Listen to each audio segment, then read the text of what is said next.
Hola a todos, bienvenidos nuevamente. Me presento, mi nombre es Maximiliano Donzelli, jefe de Research de Invertir Online, y en esta ocasión les vamos a estar contando cuál es la cartera que recomendamos para posiciones en Argentina y para el mes de abril.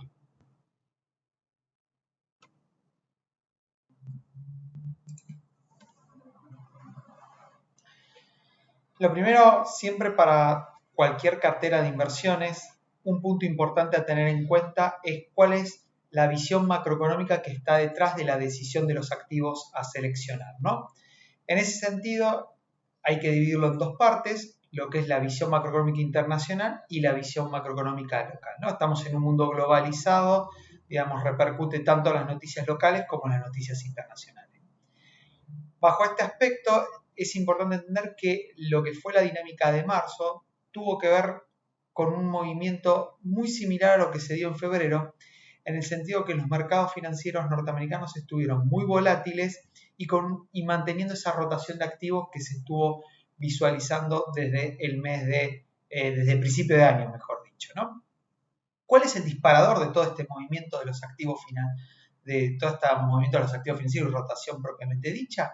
Tiene que ver con la percepción de los inversores de una mayor inflación en lo que es en Estados Unidos. ¿Y eso dónde se materializa? En la suba de la tasa de 10 años, ¿no? Que comenzó, o mejor dicho, finalizó en el mes de abril en 1,39% y finalizó el mes de marzo en 1,75%, con una suba bastante fuerte, manteniendo esa suba que se estuvo dando desde principios de año. ¿Cuál es el origen de esta mayor percepción de inflación?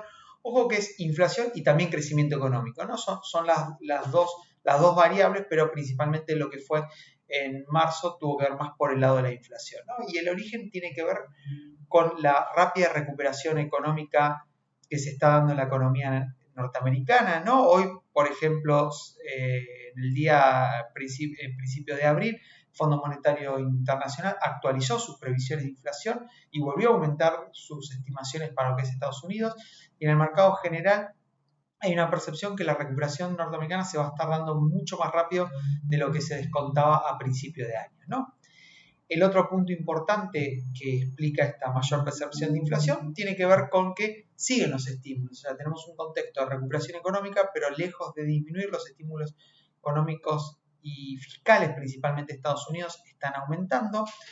No solo recuerden que en el mes de marzo se aprobó un paquete de 1,9 billones de dólares, que es un paquete más de corto plazo, pero también el presidente de Estados Unidos, Biden, anunció que va a estar enviando al Congreso un paquete fiscal de 2,25 billones de dólares. Este va a ser un paquete más de largo plazo, infraestructura, y obviamente estímulos fiscales con recuperación económica tienen la explicación en lo que es la mayor percepción de inflación. Yendo ahora a la parte local, ¿no? ¿Qué está detrás de nuestro armado, de nuestro portafolio? Bueno, del lado local hay que remarcar que hay buenas noticias, ¿no? Digamos, por el lado del sector externo, el Banco Central logró adquirir durante los 3 primeros meses del año 2.238 millones de dólares al sector privado. Esto tiene que ver varias razones, pero tenemos mayor liquidación del agro. Tenemos también que el BCRA estuvo trabajando en lo que es reestructuraciones con las empresas, por lo cual eso implicó menor demanda de dólares, y todo eso redundó justamente en una mayor adquisición por parte del Banco Central de dólares al sector. Pero hay que comparar que el año pasado, para este mismo periodo de 3 meses, había adquirido solamente 650 millones de dólares. Como se observará, estamos hablando más del doble de lo que ha adquirido el año pasado. Sin embargo, digamos, esta mayor compra del sector privado no se vio reflejada en engrosar las reservas internacionales. Las mismas aumentaron solamente 84 millones de dólares. Hay dos ítems principales que explican por qué aumentaron bastante por debajo de lo que fue la compra de dólares. Una tiene que ver con los pagos de deuda. El Tesoro Nacional necesita seguir haciendo pagos de deuda. Recuerden que reestructuró solamente lo que fue el sector privado, pero los organismos internacionales no, por lo cual hay que seguir pagando. Y por otro lado tiene que ver con que el Banco Central estuvo realizando compras de bonos para mantener, ahora justamente es el punto, para mantener lo que es las cotizaciones, los tipos de cambio financieros o alternativos, y esa compra de dólares, de bonos, perdón, se utilizan dólares que van contra reserva, ¿no? Siguiendo con el contexto, la contracara del punto anterior tiene que ver con que se mantuvo o hubo una cierta estabilidad en lo que fue el tipo de cambio oficial, incluso desaceleró la tasa de evaluación, y el financiero también hubo una cierta estabilidad, ¿no? El sector fiscal hubo una baja en el primer bimestre del déficit financiero del 57%. Por otro lado, como se puede observar en el gráfico de más arriba, continuó la recuperación económica, tenemos datos a enero, pero la actividad común total ya había recuperado casi el 99% de la caída producto de la pandemia, y tenemos sectores como construcción e industria que superaron los niveles previos de la pandemia y hoy están 28,5% por encima del caso de construcción y 5,3% en el caso de la industria. Para finalizar la visión local, macro local, tenemos el riesgo, ¿no? El riesgo lo estamos viendo por los niveles altos de inflación. Si bien febrero mostró una desaceleración en la inflación, hay que observar que la núcleo se mantuvo un 4%, a niveles similares al mes anterior. La inflación mayorista subió al 6,1%, estos son niveles por encima de los meses anteriores. Y cuando uno observa la inflación de los últimos 3 meses, promedio, ¿no?, anualizada, estamos hablando de niveles de 58%, esos son niveles de inflación vistos con saltos cambiarios fuertes como el del agosto del 2019 y los eventos cambiarios del 2018, ¿no? Entonces, dentro de la visión de nuestro portafolio, a lo positivo de lo local y el contexto internacional, tenemos que marcar que el riesgo a la estabilidad tiene que ver con lo que es la inflación. Yendo a los portafolios, siempre recuerden que recomendamos 3 portafolios que se adaptan a los distintos perfiles de inversión. En este caso, el primero que voy a estar comentándoles es el portafolio conservador. Lo que es estrategia, no hemos cambiado la ponderación en lo que se respecta a renta fija, renta variable, efectivo y lo que tiene que ver con monedas. Eso lo mantuvimos porque, como bien marqué al principio, la dinámica del mes de marzo no difirió mucho lo que es de febrero. Entonces decidimos mantener esa participación. Sí hemos hecho algunos cambios adentro de cada uno de los tipos de activos, ¿no? Lo que es renta fija, proponemos cambiar el dólar link 2021 por el dólar link 2022. Esto tiene que ver con que hay una desaceleración muy fuerte de la devaluación del tipo de cambio, que es lo que impacta en el dólar link. Entendemos que esta devaluación no es sostenible en el tiempo porque no hay un nivel de reservas que permita una apreciación fuerte del tipo de cambio. Sin embargo, hay un riesgo de lo que llamamos en los mercados financieros de timing, de momento, ¿no? Digamos, ¿por qué? Porque el 2021 vence en octubre, muy cercano a las elecciones, y si la devaluación o el ajuste cambiario se pospusiera el tiempo, uno no podría capturarlo. En cambio, con el 2022, que vence en abril del 2022, permitiría capturar una mayor tasa de evaluación.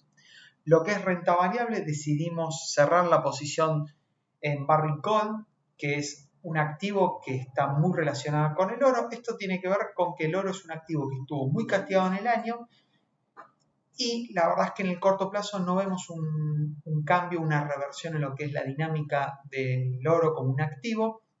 Entonces decidimos que ya no tenía sentido mantener esta posición y sí vemos muy positivo cambiarlo por el sector industrial, que es un sector procíclico y favorable en el contexto actual, y en ese sentido la selección tiene que ver con General Electric. Acá les dejo la composición del activo: 35% en efectivo en dólar, 5% en pesos, 10% en renta fija en pesos, 15% en dólar link 2022, 10% en General Electric, 15% en Bank of America y 10% en Coca-Cola.